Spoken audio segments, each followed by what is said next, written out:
Engagement party betrayal.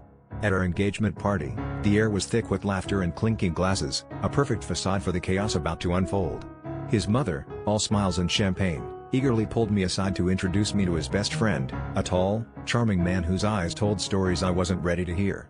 My fiancé's face turned from joy to something darker as his mother, oblivious to the tension that suddenly crackled in the room, casually mentioned their shared college days and, more pointedly, their recent wedding ceremony. My heart sank as it dawned on me that I was standing face to face with his secret husband. The room seemed to spin as I tried to process this bombshell. Each congratulatory hug from friends felt like a mockery as I struggled to keep my composure.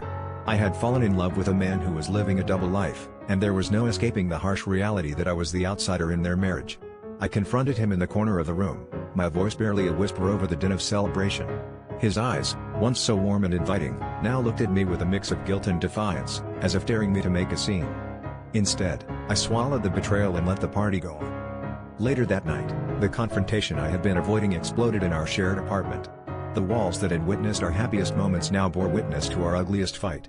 He confessed to everything, the years of secrecy, the fear of losing his family if the truth came out, and the pressure of maintaining a lie that had spiraled out of control.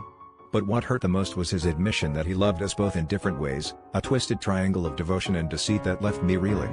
The husband, now stripped of his charming facade, stood silent, perhaps realizing that their carefully constructed world had shattered. In the quiet aftermath, I was left with a choice. I could either walk away from the man I thought I knew, or confront the parts of myself that had ignored the warning signs, the little inconsistencies that I had brushed aside in the name of love. The twist in this tale wasn't just his betrayal, but my own complicity in a fantasy that was too good to be true. It was a bitter pill to swallow, but it was time to write my own story, one where I was no longer a supporting character in someone else's deception. As I closed the door behind me, I realized the real betrayal wasn't between him and me, or even him and his husband, but between me and the truth I had long refused to see.